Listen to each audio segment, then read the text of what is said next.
Jaffa is a mix of cultures and religions living side by side, a place where history, faith, art, and everyday life all meet. In this video, I'm taking you through the old city of Jaffa with its ancient stone alleys, sea views, churches, mosques, galleries, and hidden corners. Hope you join me. I really do. I'll see you there. So we are standing exactly in the area where the south of Tel Aviv overlaps with Jaffa. Hello. That's lovely. Thank you. Have fun.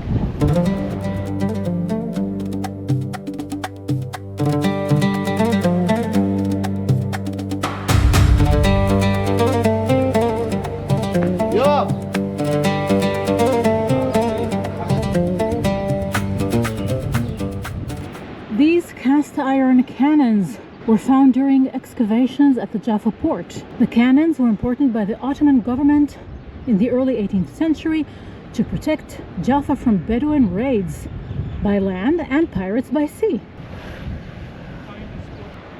That's a good selfie opportunity. This definitely looks like part of the wall that they were talking about. He's a beautiful boy. Isn't that beautiful?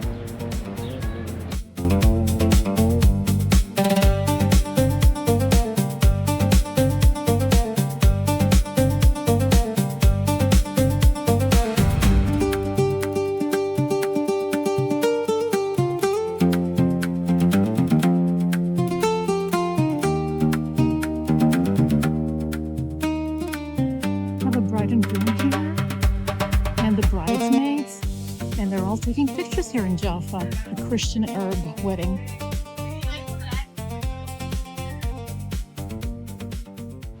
An ancient legend holds that anyone boarding the bridge holds its zodiac sign and looks at the sea, their wish will all come true.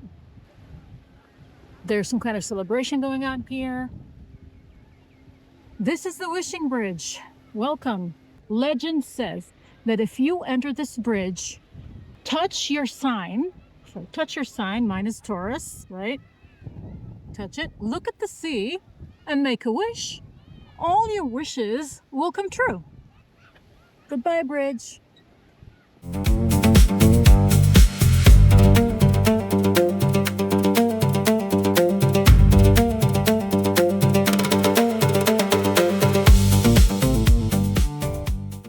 Pretty sure that when the lights come on at night in this area, it's so beautiful.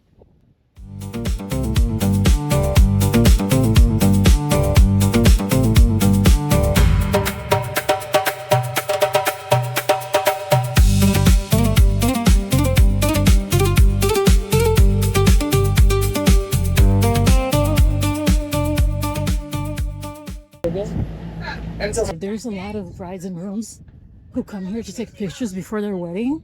These were speaking Hebrew, so Jewish. The others were speaking Arabic, so Arabs. That a lighthouse? I don't think I can get there. There's no way to get there, but I think that is an old lighthouse. Yeah. Can you stop? Oh yeah, it is a lighthouse. Look, the first lighthouse was built at the top of Jaffa Hill in the 1860s. Apparently near the Greek Orthodox monastery. It was simply constructed out of wood and used kerosene for fuel. The current lighthouse was built by the British in 1936 in the courtyard of the home of the Armenian Zakarian family, who operates the lighthouse to this day.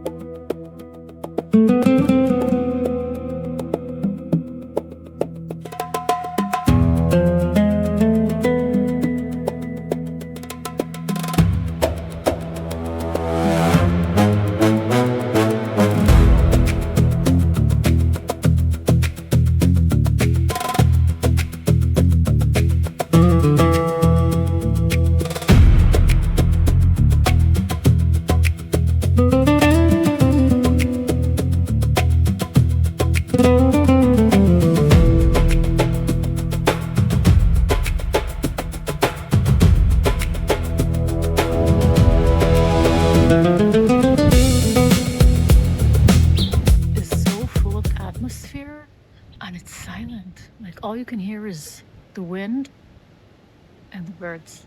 It's lovely. Wow.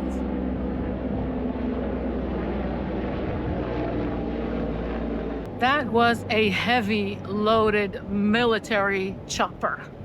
Wow. Never forget where you really are, no matter what. No matter how peaceful and beautiful, always remember, it can end in a second. That's the porch. And if we take this alleyway, the square and the garden. So let's take the square and the garden, see where that leads us. It's pretty astonishing to me. I really think people live here. Isn't that amazing?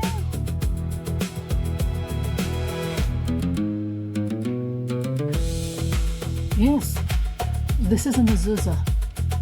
This means there's a Jewish person living here. Oh, look at that. This is a cross, which means it's Christians living here. Neighbors, isn't that beautiful?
Something up there, but it wore down.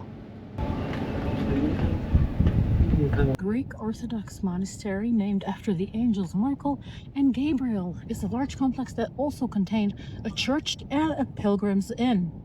It was first constructed in the second half of the 17th century when a permanent community once again settled in Jaffa. The church holds Mass in Russian and Romanian on Saturdays and Sundays. In Russian and Romanian. My gosh, how many cultures are just intertwined in this area? So this is definitely written in Russian. And here it says Greek Orthodox Patriarchate St. Michael Monastery in Jaffa, and then in Arabic as well.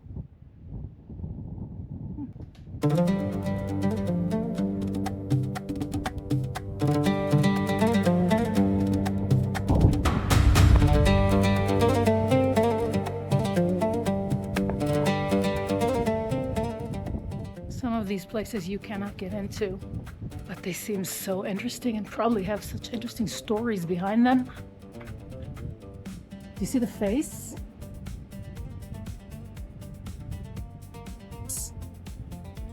Lived and worked in this house, a sculpture, 1912 to 1999. Wow.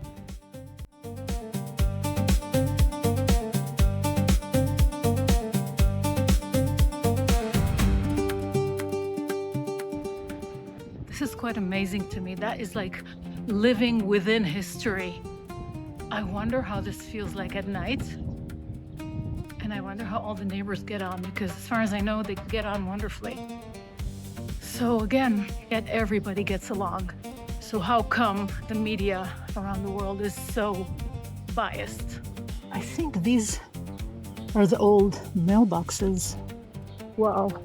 So we are back at where we started our tour. Isaiah Aciman of Istanbul, who was close to the Turkish rulers, purchased a building in Jaffa in 1820, in which he established a guest house and synagogue for Jewish pilgrims. The house served the small Jewish community of Jaffa for 101 years, until the riots of 1921, when it was destroyed. Its location was recently rediscovered. This down here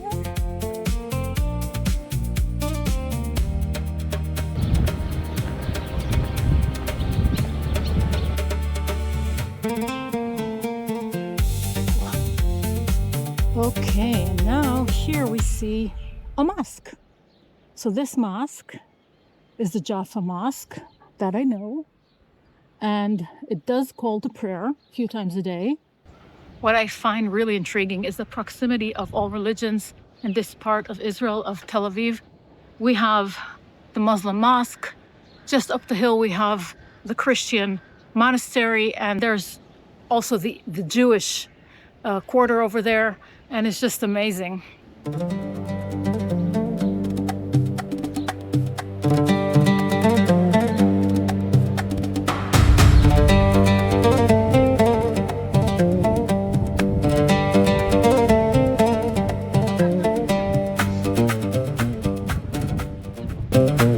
Oh my God, what am I seeing?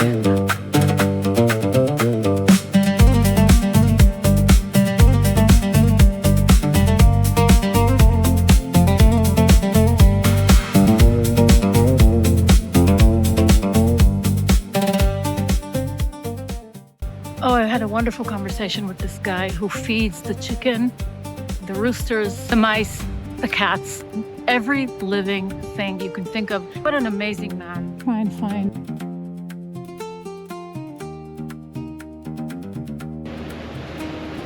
Thank you guys for watching this video from Old Jaffa. I tried to bring you just a few places that are worth seeing here, but of course there's much more I did not cover